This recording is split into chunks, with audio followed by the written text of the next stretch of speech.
Hey everybody, it's me. So I thought for today I would do another book review.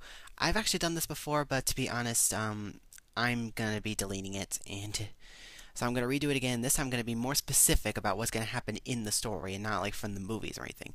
Yeah. So today I'm gonna be talking about the Harry Potter series by J.K. Rowling. So I'm going to start with the first one, Harry Potter and the Sorcerer's Stone. Now, this story, we have, of course, Harry, who was called the Boy Who Lived, and he lived with his aunt and uncle for 10 years, and then on his 11th birthday, he discovers that he's a wizard, and he goes to Hogwarts to learn magic, and along the way, he discovers a stone, which is going to be his enemy is going to use, you know? So I think it's a really good book. I really like this. I think it's fantastic. I mean, it's a really good story. The next book is titled Harry Potter and the Chamber of Secrets. Now, this is actually kind of a scary story. I don't know why. But in this story, we have the return of Harry. He goes back to Hogwarts, and something bad has happened because a Chamber of Secrets has now been opened, and a creature, a monster, has been petrifying lots of students. And it's up to Harry to figure out where the chamber is and what the monster is. I think it's a really nice story, and I think it's really interesting. And yeah, I think it's really nice. The next book in the series is titled Harry Potter and the Prisoner of Azkaban. Now, this is actually my favorite book out of all of them. I love this book, and I also love the movie as well. I think it's actually a really nice book because Harry goes back to Hogwarts, and a guy named Sirius Black has escaped from Azkaban, which is the wizard prison, and no one's ever done that before. And throughout the years, Harry figures out, about Sirius, about the truth about what happened to his parents, and along the way, his friend Hermione Granger had this object, the time turner, which allows her to go back in time to do several lessons at once. I think it's a really cool book. I really like this book a lot, and Sirius Black is actually my third favorite character in the series. And yeah, he's I really love this book, and I also love Buckbeak. I think it's really amazing. I love this book so much. Yeah. The next book in the series is titled Harry Potter and the Goblet of Fire. Now, this is actually my least favorite book in the series. I don't know why. It's just not that great for me. I thought the movie was okay, and I do like this book, and I do like the movie, but I just really do not like. It's my least favorite book in the series. I just don't get it.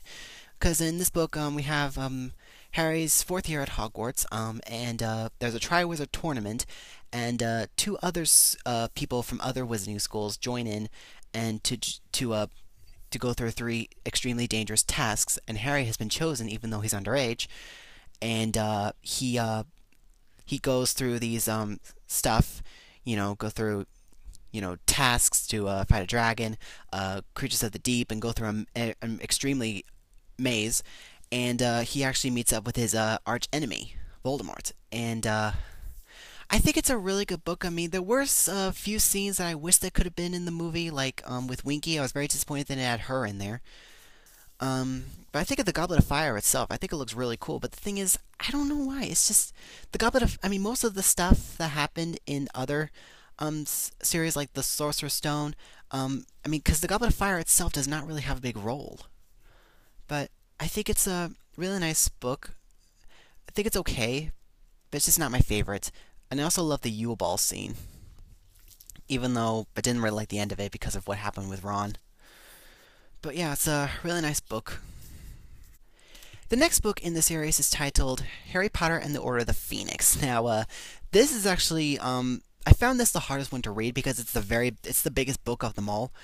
And there are a lot of scenes that made me angry, like Dolores Umbridge. Oh my gosh, she drives me mad. It's just every time I read about her, I just wanted to shove her out of my sight. And it's just she's ruining everybody's lives, and I just really couldn't stand her. She's actually my least favorite female character in the series because I really cannot stand her.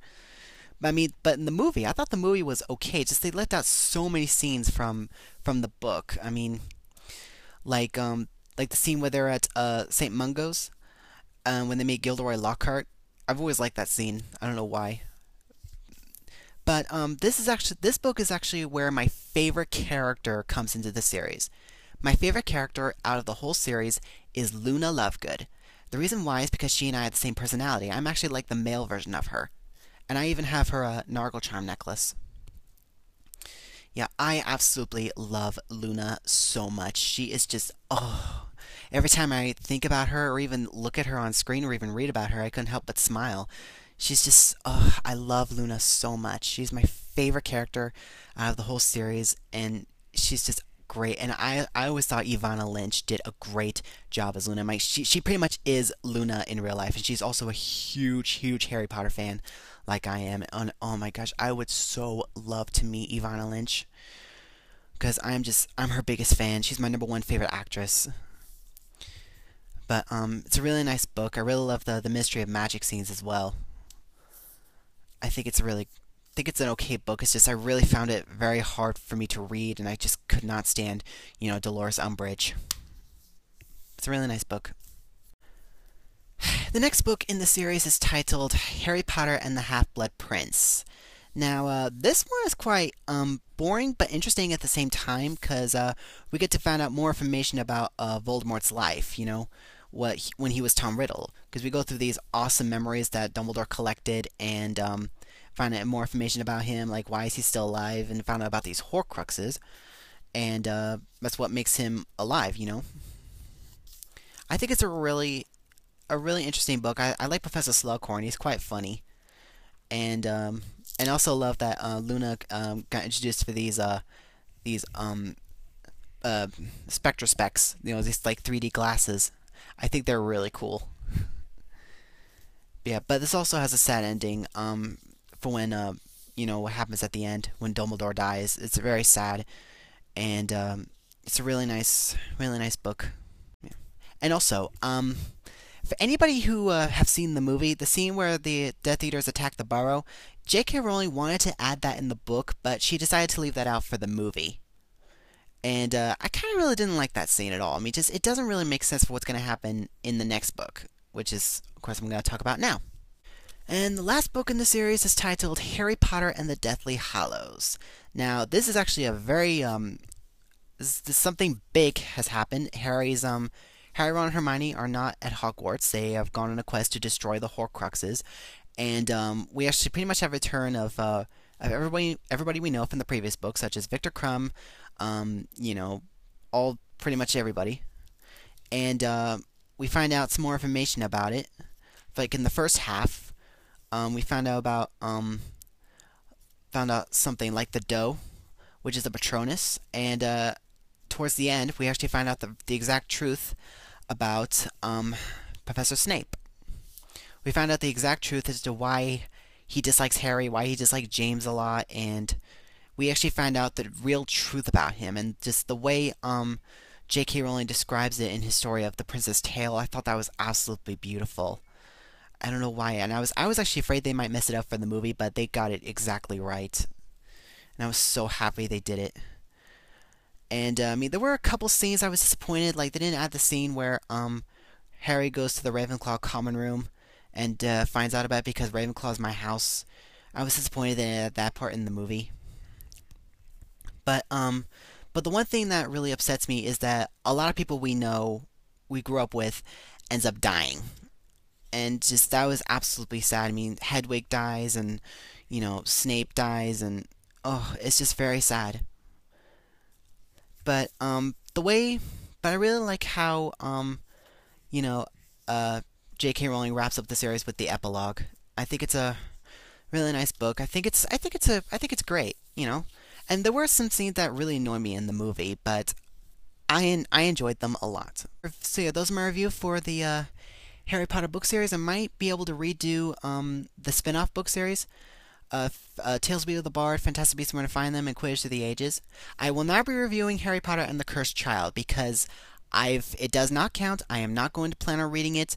I've heard that a lot of people hated it, and yeah, so I really do not have a strong desire to read it or even talk about it because the Harry Potter series are fine the way they were with 7 books, okay? And besides, I've actually heard that J.K. Rowling didn't exactly write the script for the play. So yeah, I'm not going to be reviewing it at all. But yeah, so those are my thoughts for the Harry Potter series. I'm glad I've read them, and I hope you guys enjoyed it, and I will see you guys very soon. And also, tell me like what's your favorite book? Who's your favorite character? And what's your favorite scene? Were there any parts that upset you because they didn't add like some scenes that you wanted in the book into the movies? Please let me know. And so yeah, thank you so much for watching, and I will see you guys very soon for more Harry Potter stuff. Bye. The next book in the series is titled